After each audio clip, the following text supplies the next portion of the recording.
Hey there everyone, it's Addicted to Nature, and today we're going to be doing an aquascaping lesson. Now, I'm not gonna say I'm the pro at it, but I have seen enough aquascaping lessons to sort of find out that some things are always gonna be a theme. So I'm gonna talk about these themes today, and hopefully you guys are gonna get better at aquascaping as I have. And this is really fun. This is such a fun thing to do. I've been playing around with this for about an hour or so, and I already feel like I can do something great. All right, so let's get started. The first thing I want to talk about is the substrate. I'm using Controsoil. It's the extra fine granules. This is a 10-gallon. So the great thing about 10-gallon is that it's small. Everything I have looks really big, which essentially means that if I have a big rock here, in a 50 gallon, it's gonna look kind of small, but here it looks gigantic, and that's cool because I want to do like a really, large mountain aquascape type of feel. So let's talk about the substrate. Rule number one is I always see that beginner people, my friends or whatever, they just have their substrate like this, and that was it. But if you look at all the other videos on YouTube, the first thing they do is they actually move all of the substrate, almost all of it, to the very back. Right, so let's do that now and see what that gives us.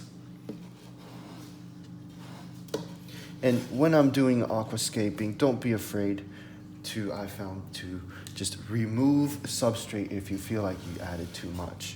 Don't be afraid to do that, right? Let's get some of that dusty stuff out of here.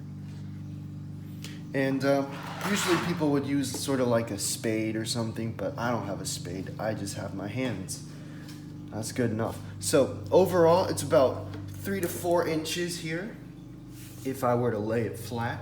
Now, that's not going to be enough for everything in life, but for aquascaping, I feel like it's going to be way more than enough for me, especially for this 10 gallons. It's not going to be too big. So over here, it feels like I have a little bit too much here for what I'm about to do. So I'm going to take some of these beta cups that you get from Petco or whatever, and just take off some, so I can add them in later if I feel like I need it, and if not, I can just put them back down. Now this is all 100% dry.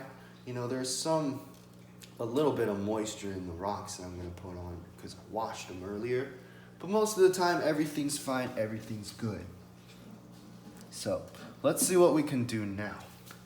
So I'm gonna start with the hardscape. So when you determine what hardscape you're gonna get, you gotta look for the size, and if you can, the shape and everything. So what I'm gonna use is Dragonstone. I really love Dragonstone. I fell in love with it the first time I saw it, and bumped the tripod there. Let me see if I can get it back. All right, so let's take a look at this baby.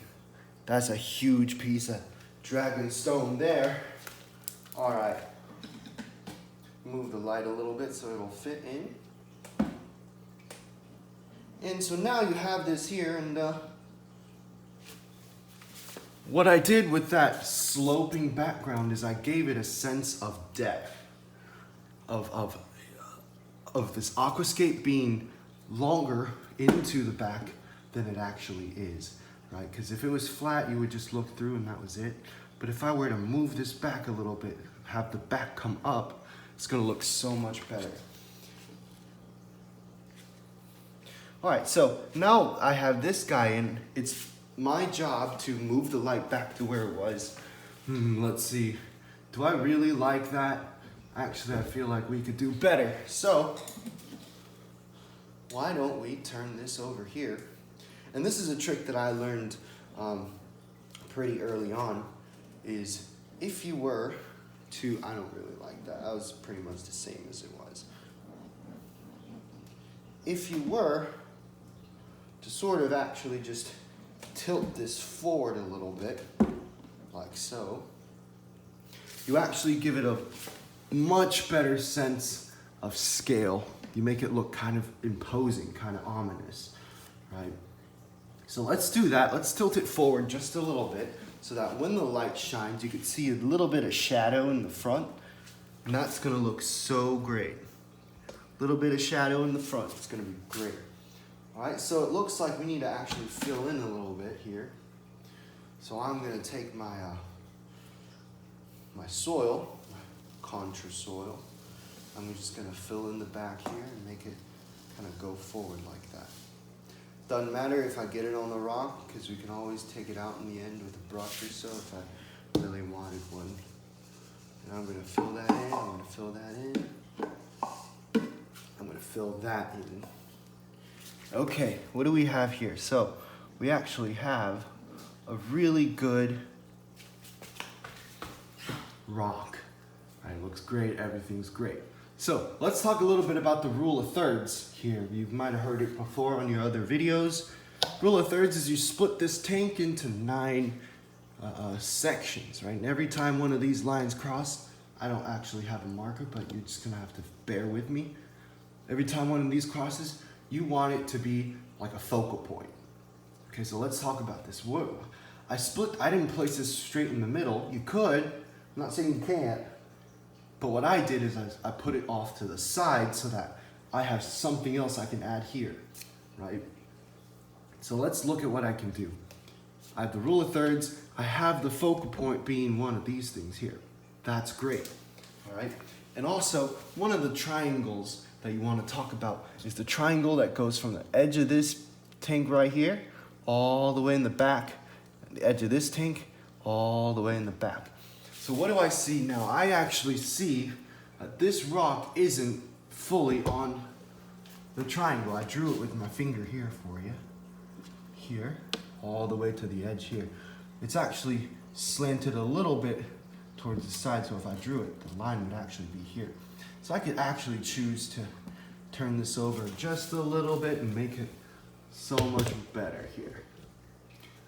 All right, so now what can I do with this light? Remember, we gotta keep the light where you want it to be at the end. So what I can see is that there's a nice little cove here, a nice little pocket here when I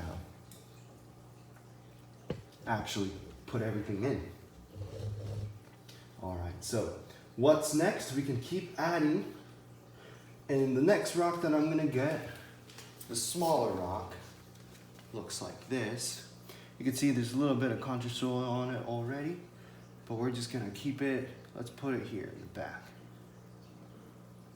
Right there, okay, I like that. Do I really like that? All right, so if I were to look at the rule of thirds, there's really nothing there, right? So we could either make it, we can make that rock, we can make this rock part of the rule of thirds, or we can make a rock formation that's gonna give us that rule of thirds, okay? So what I'm gonna do is actually make a rock formation. And I got a really nice long piece that I wanna put in. And it looks like this, right? It's really long. There's really not much I can do with it unless I were to put it back like this or something to that line. Do I like that? Let's see, so I have a cave, I have a little pocket here that fish can stay in. I have another cave there. And that all pertains to the rule of thirds, right? Because if you look at that, this rock is smack dab in the middle. But I'm wondering if we can actually make this look a little bit better. So if I were to move this forward, this rock just forward a little bit, now were to put this guy here. Let's see, what else, what do we have here then? Okay, we have two very imposing looking structures in the front here. And it fits the rule of thirds. And we can actually see, after you've been aquascaping for a while, you kind of ruin the gentle slope and start that you started with. So it's always nice to push it back again, push everything back so you can have a good idea of what it looks like when you're done. And you can see I've actually got a lot of dead space here that I'm not using. So I'm actually gonna move this rock just a little bit more off to the side there. I can still have the rule of thirds if I just angle this forward a little bit. You're gonna learn that it's all about tinkering with what you have. Rule of thirds looks pretty nice. So what are we missing now? Let me move that piece of rock I just threw actually down on the ground. What are we missing now? I feel like we're missing something here. Don't you guys think so? If you were to just pay attention and let's keep that light down here. We're sort of missing something here. We don't have enough things here. We got this big rock here. It's got its own little side. It's got its own third. We don't have to worry about that. We're missing something here.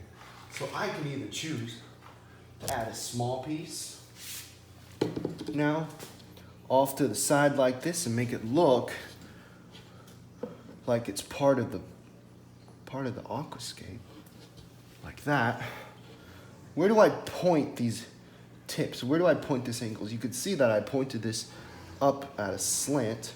So I want to always make it so that they look like this, if you will. Oh, I bumped the camera there. Or I can make it together, or I could slant it, right? It's unless you're making those like really nice long aquascapes, it's really rare for people to go straight up. Or, in this case, I think what I'm gonna do is I'm gonna add a big piece. I'm gonna save this small piece for later. So I'm just gonna put them down for now. And then I'm going to make that just like this. So I'm gonna take a break. I'm gonna be looking at some more rocks, and then I'll be right back because it seems like I need to do a little bit more rock selection. Does that look good though? See, the thing about aquascaping is it's all about tinkering with what you have now. Look at all that. That looks amazing. Rule of thirds. You could see that I actually screwed up the gentle sloping hill backwards again, but that's totally fine because with aquascaping, you're tinkering, you're fidgeting with all these different rocks until you can find something that soothes the eye, something that showcases all of these pieces inside. All right, so I'm back. I actually haven't changed anything. I've been thinking about what I can do. And there's a couple things that I actually noticed about this aquascape. It's that number one, this rock is actually really, really big. And it doesn't look great by itself. So number one, it's a really unique piece of rock. I love it. There's pockets everywhere. That's the beauty of Dragonstone. You don't really need anything. The rock itself can be one of the centerpieces, and I love Dragonstone for it, but it's just a little bit lonely by itself. So what I can do after that is I can use accents. And what I mean is I can use these smaller pieces of Dragonstone that, when it shipped, some parts of it broke off during transit. And this is what we call an accent. I could use it to accent the beauty of a particular piece of Dragonstone. And number two is that I'm gonna pick you guys up like this, but if I were to look into here, you could see that I actually have a little bit of a hole there. There's a cave system over there, and there's actually another part that comes off. So it's more of like a triple entrance cave. And the great thing about that is that you're gonna see a lot of your fish, meandering around and moving around and stuff. You could be looking for, some of the more shy fish in the center here. But the bad thing is the light won't really reach inside. So when I'm aquascaping, I want to think about what am I growing? Am I growing plants? Am I showcasing fish, etc.? So I actually am growing a lot of plants, and I'm wondering, do I lay this block here flat like what I just did, or do I keep it like this and just don't grow anything there? But for now, let's just keep it like that because I really like I really am a fan of the keeping it around, doing the triple cave. And what I'm doing now is I'm actually turning the rock so that I can have a pretty good idea of what does it look like on all its sides. So I think I'm gonna settle for that. Oh, you can see that this guy's actually falling apart, or gonna tip over, not falling apart, I'm sorry. This guy's gonna tip over if I don't be careful. And so now what do I have next? I'm gonna move this whole thing backwards just a little bit more, like that. And then have this. You guys ever build like a fire outside, like a bonfire? You know how you stack all of your wood together like that? That's what it reminded me of. I did a lot of fire, like building bonfires and stuff this summer when I was in Taiwan. And oh my God, the pet stores there in Taiwan are absolutely amazing. Everything's cheap. There's so many cool things. I saw an African butterfly fish. They stay at the top of the water and they're just so gorgeous. They're so magnificent. I want one so badly. All right, let's see. So I actually kind of don't like the way this looks. So I think I'm gonna fidget with it and bring it back to what it was. So this guy needs to be a little bit more turned off to the side here. We can keep this guy down here. You can see that this rock here is actually, it's got a lot of soil on it, but that's fine. And then this guy is sort of hoisting them up like that. What's good about this scape is that I actually added another light here actually. But what's good about this scape is if you go back to the rule of thirds, and why do I keep referencing the rule of thirds is because this is a sort of like a photography trick that people have been using, you know, since cameras and pictures and painting was invented. The rule of thirds is what catches the eye. So if I'm looking through here, I've talked about the top two, you know, intersections, the one that sort of stays here and the one that stays here. The one that stays here, I've just got my rock formation tip, right? The cusp, where everything's leaned together. So that's that part. What about this side? We've got that big rock there that all the tips pointed off, so we're fine. So what about the bottom? Do I have everything on the bottom here? I don't actually. Over here, I can say, okay, so this piece of rock here is my rule of thirds quadrant, you know, member. But what do I have? I have nothing here. So we're gonna want to do something with this. And you know, I feel like I have a lot of rocks already, so we're probably not gonna do another rock. I might actually just put like another plant here. It doesn't always have to be rocks, right? And like I said, the triangle here, I don't really see a slope anymore, so we're gonna, you know, try to fix that. I'm gonna try to move a lot of that rock, or a lot of that substrate back to the back. Oh, move that back out of here. I'm just keeping that in there so I have a sense of what's going on, but okay, there it is.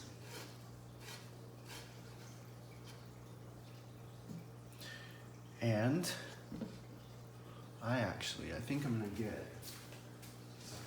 I'm just gonna use a piece of cardboard. Doesn't have to be anything fancy. I'm just gonna use a piece of cardboard, have it move that. Oh, that's not working. This cardboard is way too soft. Okay, let's go back to this.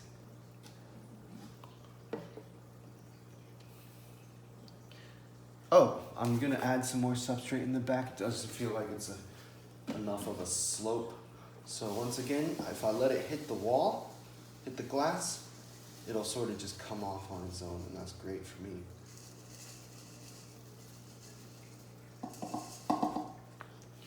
Okay, that looks great. And remember, there's that triangle that reaches towards the back. It doesn't have to be smack dab in the middle. I can move it over here a little bit, and in fact, I think that's what I'm gonna do. So I'm gonna have it gently sloping down like that. And that way, all of my stuff is here. Now, The last thing I'm going to talk about in this section is scale. Once again, I talked about how we can slope or slant it backwards to make it look much better. I talked about how we can lean things forward a little bit to make it seem imposing, sort of like what I'm doing now. But another thing we can do is we can have all the big pieces up front and the small ones in the back, so it looks a lot like a, I don't know, one of those scenery pictures that you actually see. People do scale, and you could actually flip this around and do the exact opposite. And what I mean is that you can actually have the small ones in the front and then gradually do it up, have the big ones in the back. It's going to give you a little bit of a different feel to it. And it seems like if you have the big ones in the front and you're going all the way in the back, it seems like you're really up close and personal, and then you're gazing forward, looking towards the back. So your attention is actually more going to be towards the back. What's in the back of this aquascape? But if you're doing the small ones in the front, and then you're all the way, and you got the big rocks in the back, it's gonna look like you're actually at the foot of the mountains. It's gonna look like you're actually staring up, and your focus is also gonna be at the back and what's in the back, but you're also gonna be focusing a lot on what's in the front. I don't know if that makes sense, but that's what I found. So, and I think I misspoke earlier about the up close and personal. Up close and personal would be if you had the small ones in the front and the big ones in the back.